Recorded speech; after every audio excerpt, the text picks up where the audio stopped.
नमस्कार दोस्तों, आपके अपने YouTube चैनल स्पिरिचुअलिटी ज्ञान में आपका स्वागत है। क्या आपको पता है कि गोमाता ने समस्त स्त्रियों को ऐसा कौन सा श्राप दिया था जिसकी वजह से आज तक समस्त नारी जाति को वह श्राप भोगना पड़ रहा है। गोमाता का एक ऐसा श्राप जिसे टाला नहीं जा सकता, उसी की वजह से आज भी समस्त नारी जाति को वह श्राप भोगना पड़ रहा है। वह श्राप कौन सा था, मैं आपको इस कथा के माध्यम से समझाती हूँ। एक समय की बात है जब भगवान शिव अपने राजगद्दी पर विराजमान थे। तब उनके पास देवी मंदोदरी आती है और कहती है, हे प्रभु, मुझसे आज मेरी एक दासी ने पूछा कि पहले स्त्रियों के बच्चे होते थे तो वह पैदा होते ही चलने लगते थे, परंतु अब ऐसा नहीं है। यह क्यों? प्रभु, मुझे इस प्रश्न का उत्तर बताइए, इसलिए मैं आपके पास आई हूँ। कृपया मुझे इसका उत्तर बताइए। तब भगवान शिव कहते हैं, मंदोदरी, तुम्हारा यह प्रश्न समस्त स्त्री जाति के लिए अत्यंत महत्वपूर्ण है। अगर तुम इस प्रश्न के उत्तर को जानना चाहती हो तो ठीक है, मैं तुम्हें एक कथा सुनाता हूँ। तुमको इस कथा के माध्यम से पता चल जाएगा कि किस वजह से अब स्त्रियों का बच्चा पैदा होते ही नहीं चल पाते। तब देवी मंदोदरी कहती है, हे प्रभु, मैं इस कथा को पूरा सुनूंगी, कृपया आप कथा को प्रारंभ करें। भगवान शिव कहानी सुनाना प्रारंभ करते हैं। हे मंदोदरी, एक नगर में एक दिनेश नामक व्यक्ति रहता था। दिनेश एक स्वार्थी व्यक्ति था। दिनेश के पास एक गाय थी। वह गाय दूध देती थी।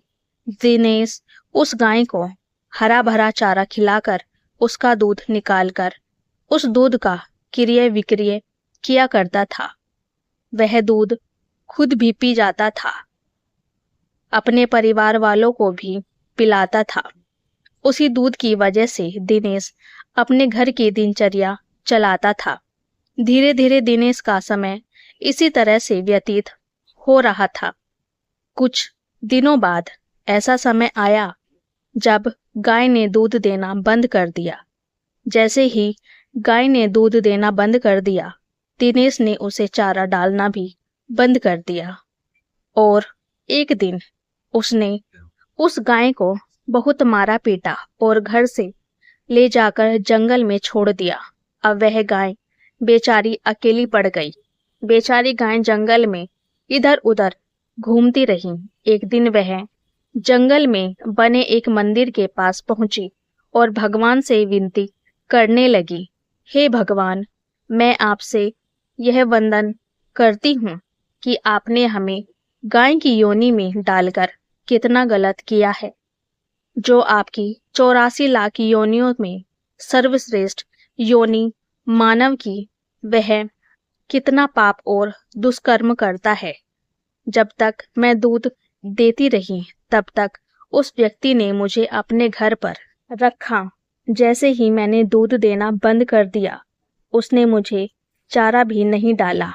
इतना ही नहीं, उसने तो मुझे घर से बाहर ही निकाल दिया। अब मैं जंगल में भटक रही हूँ, जंगल की घास खाकर अपना पेट भर रही हूँ। हे भगवान, आपने जो सर्वश्रेष्ठ योनि बनाई है वह कितनी स्वार्थी और लालची है। धीरे धीरे वह गाय दर बदर भटकती रही। जब भी वह गाय दिनेश के द्वार पर आती, दिनेश लाठी लेकर उसे खेतों की तरफ भगा देता। एक दिन वह गाय गर्भवती हो गई। 3-4 महीने के गर्भ के बाद उसी जंगल में एक स्त्री गुजर रही थी। उसने सोचा, यह गाय तो गर्भवती है, मैं इसे पाल लूंगी। जब इसका बच्चा होगा तब यह मुझे दूध देगी। मैं इसका दूध पीऊंगी और बेचूंगी भी। वह स्त्री अपने पति को बुलाने गई, लेकिन जब तक उसका पति आया, गाय वहां से जा चुकी थी। समय बीतता गया। जब गाय के प्रसव का समय आया, वह एकांत जंगल में एक सुरक्षित जगह पर गई और एक बछड़े को जन्म दिया। थोड़ी देर बाद वही स्त्री जंगल में घास काटने आई। उसने देखा कि एक गाय ने बच्चे को जन्म दिया है। वह बोली, अरे यह तो वही गाय है। फिर उसने सोचा, अब मैं इसे पकड़कर घर ले जाऊंगी।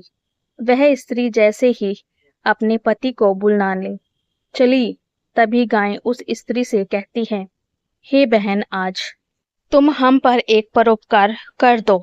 यह मेरा बच्चा पीछे पड़ा है, इसे उठाकर मेरी गर्दन पर रख दो। मैं इसे लेकर किसी सुरक्षित स्थान पर चली जाऊंगी। यह मेरा बच्चा 8 महीने बाद चलने लायक हो जाएगा। ऐसा पहले नहीं था। पहले गाय का बच्चा 8 महीने बाद चलने लायक होता था, लेकिन जैसे ही उस स्त्री ने गाय की बात सुनी, वह जोर जोर से हंसने लगी। वह कहने लगी, तुम्हारा बच्चा इतना गंदा है, मैं इसे क्यों उठाऊं?